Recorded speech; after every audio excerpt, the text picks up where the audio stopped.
ओम शांति। 5 अगस्त 2025 बाबा के महावाक्य।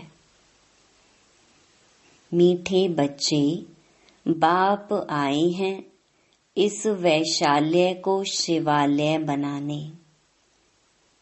तुम्हारा कर्तव्य है वैश्याओं को भी ईश्वरीय संदेश दे उनका भी कल्याण करना। प्रश्न: कौन से बच्चे अपना बहुत बड़ा नुकसान करते हैं?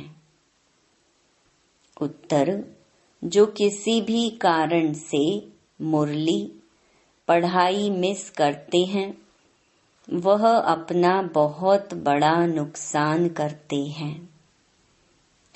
कई बच्चे तो आपस में रूठ जाने के कारण क्लास में ही नहीं आते। कोई न कोई बहाना बनाकर घर में ही सो जाते हैं। इससे वे अपना ही नुकसान करते हैं, क्योंकि बाबा तो रोज कोई न कोई नई युक्तियां बताते रहते हैं। सुनेंगे ही नहीं तो अमल में कैसे लाएंगे? ओम शांति। मीठे मीठे रूहानी बच्चे यह तो जानते हैं कि अभी हम विश्व के मालिक बनने के लिए पुरुषार्थ कर रहे हैं। भल माया भी भुला देती है, कोई कोई को तो सारा दिन भुला देती है। कभी याद ही नहीं करते जो खुशी भी हो। हमको भगवान पढ़ाते हैं यह भी भूल जाते हैं। भूल जाने के कारण फिर कोई सर्विस नहीं कर सकते। रात को बाबा ने समझाया, अधम ते अधम जो वैश्याएं हैं उनकी सर्विस करनी चाहिए। वैश्याओं के लिए तुम ऐलान करो कि तुम बाप के इस ज्ञान को धारण करने से स्वर्ग के विश्व की महारानी बन सकती हो। साहूकार लोग नहीं बन सकते। जो जानते हैं, पढ़े लिखे हैं, वह प्रबंध करेंगे। उन्हों को ज्ञान देने का तो बेचारी बहुत खुश होंगी, क्योंकि वह भी अबलाएं हैं। उनको तुम समझा सकते हो। युक्तियां तो बहुत ही बाप समझाते रहते हैं। बोलो, तुम ही ऊंच ते ऊंच, नीच ते नीच बनी हो। तुम्हारे नाम से ही भारत वैशाल्य बना है। फिर तुम शिवालय में जा सकती हो। यह पुरुषार्थ करने से तुम अभी पैसे के लिए कितना गंदा काम करती हो, अब यह छोड़ो। ऐसा समझाने से वह बहुत खुश होंगी। तुमको कोई रोक नहीं सकते। यह तो अच्छी बात है ना। गरीबों का है ही भगवान। पैसे के कारण बहुत गंदा काम करती हैं। उन्हों का जैसे धंधा चलता है। अभी बच्चे कहते हैं हम युक्तियां निकालेंगे सर्विस वृद्धि को कैसे पाए। कोई बच्चे कोई न कोई बात में रूठ भी पड़ते हैं, पढ़ाई भी छोड़ देते हैं। यह नहीं समझते कि हम नहीं पढ़ेंगे तो अपना ही नुकसान करेंगे। रूठ कर बैठ जाते हैं। फलानी ने यह कहा, ऐसे कहा, इसीलिए आते नहीं। हफ्ते में एक बार मुश्किल आते हैं। बाबा तो मुरलियों में कभी क्या राय देते रहते हैं। मुरली सुनना तो चाहिए ना। क्लास में जब आएंगे तो सुनेंगे। ऐसे बहुत हैं, कारण अकारणे बहाना बनाए सो जाएंगे। अच्छा, आज नहीं जाते हैं। अरे बाबा ऐसी अच्छी अच्छी पॉइंट सुनाते हैं, सर्विस करेंगे तो ऊंच पद भी पाएंगे। यह तो है पढ़ाई। बनारस हिंदू यूनिवर्सिटी आदि में शास्त्र बहुत पढ़ते हैं। दूसरा कोई धंधा नहीं होगा तो बस शास्त्र कंठ कर सत्संग शुरू कर देते हैं। उनमें उद्देश्य आदि तो कुछ है नहीं। इस पढ़ाई से तो सबका बेड़ा पार होता है। तो तुम बच्चों को ऐसे ऐसे अधम की सर्विस करनी है। साहूकार लोग जब देखेंगे यहाँ ऐसे ऐसे आते हैं तो उनके आने की दिल नहीं होगी। दे अभिमान है ना, उनको लज्जा आएगी। अच्छा तो उनका एक अलग स्कूल खोल दो। वह पढ़ाई तो है पाई पैसे की, शरीर निर्वाह अर्थ। यह तो है 21 जन्मों के लिए। कितनों का कल्याण हो जाएगा। अक्सर करके माताएं भी पूछती हैं कि बाबा घर में गीता पाठशाला खोले। उन्हों को ईश्वरीय सेवा का शौक रहता है। पुरुष लोग तो इधर उधर क्लब आदि में घूमते रहते हैं। साहूकारों के लिए तो यहाँ ही स्वर्ग है। कितने फैशन आदि करते रहते हैं, लेकिन देवताओं की तो नेचुरल ब्यूटी देखो कैसी है। कितना फर्क है। वैसे यहाँ तुमको सच सुनाया जाता है तो कितने थोड़े आते हैं, सो भी गरीब। उस तरफ झट चले जाते हैं, वहाँ भी श्रृंगार आदि करके जाते हैं। गुरु लोग सगाई भी कराते हैं। यहाँ किसकी सगाई कराई जाती है तो भी बचाने के लिए। काम चिता पर चढ़ने से बच जाए। ज्ञान चिता पर बैठ पदम भाग्यशाली बन जाएं। माँ बाप को कहते हैं यह बर्बादी का धंधा छोड़ चलो स्वर्ग में। तो कहते हैं क्या करें, यह दुनिया वाले हमारे ऊपर बिगड़ेंगे कि कुल का नाम बदनाम करते हैं। शादी ना कराना कायदे के बरखिलाफ है। लोक लाज कुल की मर्यादा छोड़ते नहीं हैं। भक्ति मार्ग में गाते हैं मेरा तो एक दूसरा न कोई। मीरा के भी गीत हैं। फीमेल्स में नंबर 1 भक्तिन मीरा, मेल्स में नारद गाया हुआ है। नारद की भी कहानी है ना। तुमको कोई नया आदमी कहे मैं लक्ष्मी को वर सकता हूँ तो बोलो अपने को देखो लायक हो। पवित्र सर्वगुण संपन्न हो। यह तो विकारी पतित दुनिया है। बाप आए हैं उनसे निकाल पावन बनाने। पावन बनो तब तो लक्ष्मी को वरने के लायक बन सकेंगे। यहाँ बाबा के पास आते हैं, प्रतिज्ञा करते फिर घर में जाकर विकार में गिरते हैं। ऐसे ऐसे समाचार आते हैं। बाबा कहते हैं ऐसे ऐसे को जो ब्राह्मणी ले आती है उनके ऊपर भी असर पड़ जाता है। इंद्र सभा की कहानी भी है ना, तो ले आने वाले पर भी दंड पड़ जाता है। बाबा ब्राह्मणियों को हमेशा कहते हैं कच्चे कच्चे को मत ले आओ। तुम्हारी अवस्था भी गिर पड़ेगी क्योंकि बेकायदे ले आए। वास्तव में ब्राह्मणी बनना है बहुत सहज, 10-15 दिन में बन सकती है। बाबा किसको भी समझाने की बहुत सहज युक्ति बताते हैं। तुम भारतवासी आदि सनातन देवी देवता धर्म के थे, स्वर्गवासी थे। अब नरकवासी हो, फिर स्वर्गवासी बनना है तो यह विकार छोड़ो। सिर्फ बाप को याद करो तो विकर्म विनाश हो जाए। कितना सहज है, परंतु कोई बिल्कुल समझते नहीं है। खुद ही नहीं समझते तो औरों को क्या समझाएंगे। वानप्रस्थ अवस्था में भी मोह की रग जाती रहती है। आजकल वानप्रस्थ अवस्था में इतने नहीं जाते हैं, तमो प्रधान है ना, यहाँ ही फंसे रहते हैं।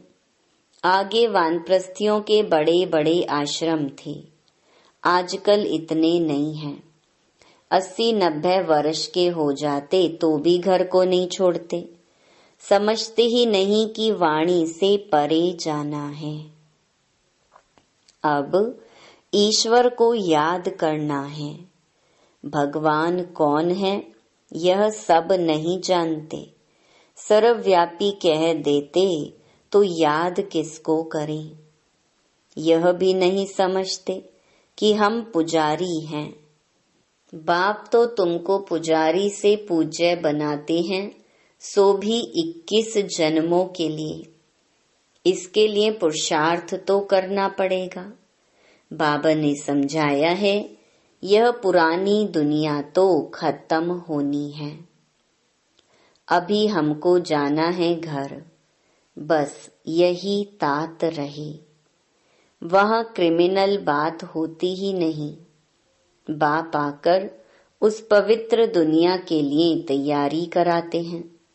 सर्विसेबल लाडले बच्चों को तो नैनों पर बिठाकर ले जाते हैं। तो अधमों का उद्धार करने के लिए बहादुरी चाहिए। उस गवर्नमेंट में तो बड़े बड़े झुंड होते हैं, टिप टॉप हो जाते हैं पढ़े लिखे।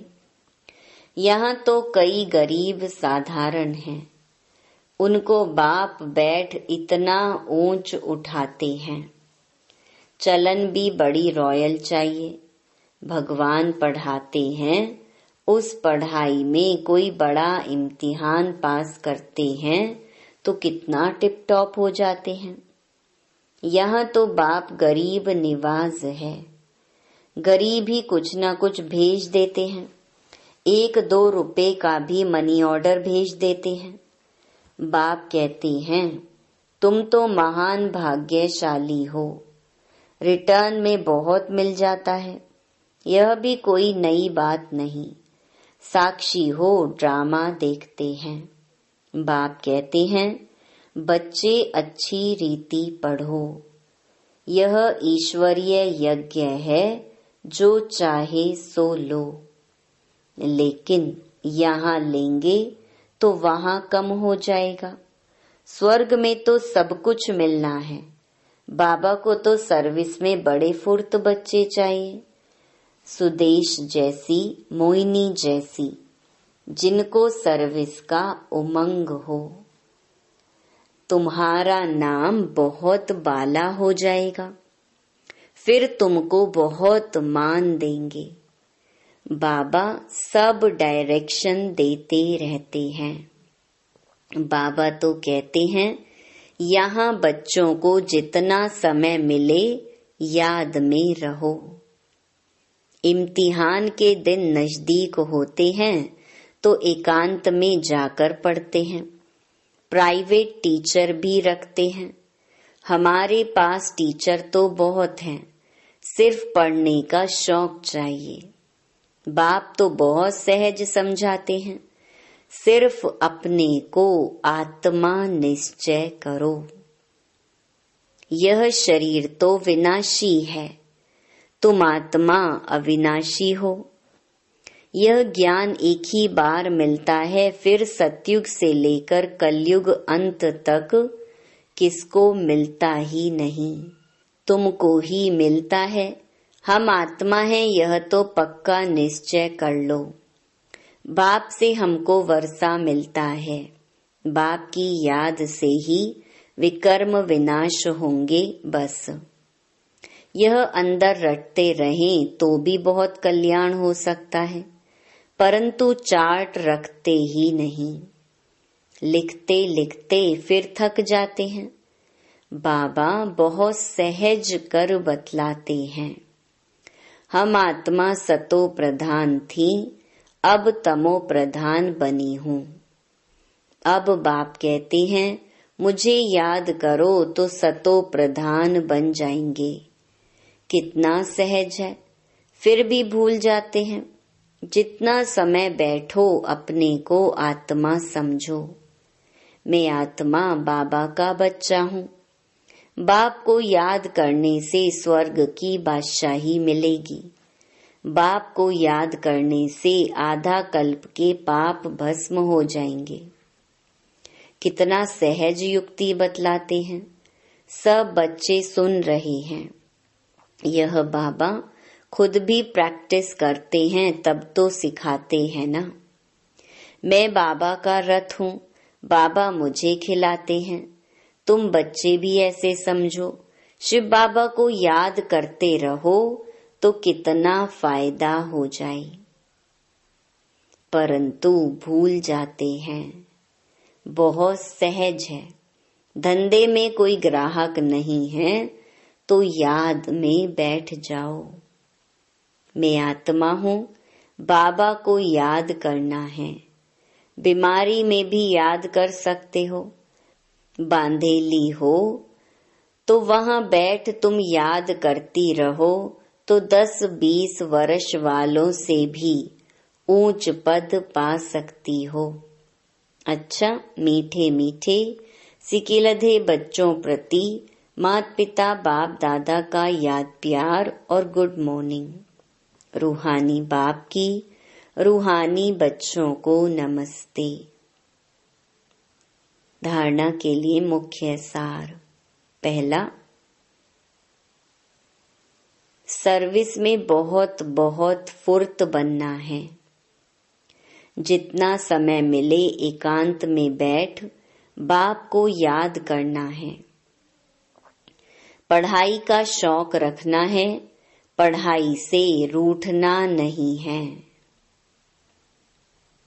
दूसरा, अपनी चलन बहुत बहुत रॉयल रखनी है।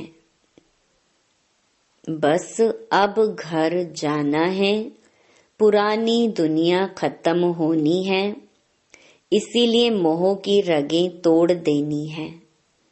वानप्रस्थ वाणी से परे अवस्था में रहने का अभ्यास करना है। अधमों का भी उद्धार करने की सेवा करनी है। वरदान, श्रेष्ठ वृत्ति द्वारा वृत्तियों का परिवर्तन करने वाले सदा सिद्धि स्वरूप भव। सिद्धि स्वरूप बनने के लिए वृत्ति द्वारा वृत्तियों को, संकल्प द्वारा संकल्पों को परिवर्तन करने का कार्य करो। इसकी रिसर्च करो। जब इस सेवा में बिजी हो जाएंगे तो यह सूक्ष्म सेवा स्वतः कई कमजोरियों से पार कर देगी। अभी इसका प्लान बनाओ तो जिज्ञासु भी ज्यादा बढ़ेंगे, मदोगरी भी बहुत बढ़ेगी, मकान भी मिल जाएंगे, सब सिद्धियां सहज हो जाएंगी। यह विधि सिद्धि स्वरूप बना देगी। स्लोगन, समय को सफल करते रहो तो समय के धोखे से बच जाएंगे। अव्यक्त इशारे, सहज योगी बनना है तो परमात्मा प्यार के अनुभवी बनो। बाप का बच्चों से इतना प्यार है जो रोज प्यार का रिस्पॉन्ड देने के लिए इतना बड़ा पत्र लिखते हैं, याद प्यार देते हैं और साथी बन सदा साथ निभाते हैं। तो इस प्यार में अपनी सब कमजोरियां कुर्बान कर दो। परमात्मा प्यार में ऐसे समाये रहो जो कभी हद का प्रभाव अपनी ओर आकर्षित न कर सके। सदा बेहद की प्राप्तियों में मगन रहो, जिससे रूहानियत की खुशबू वातावरण में फैल जाए। अच्छा, ओम शांति।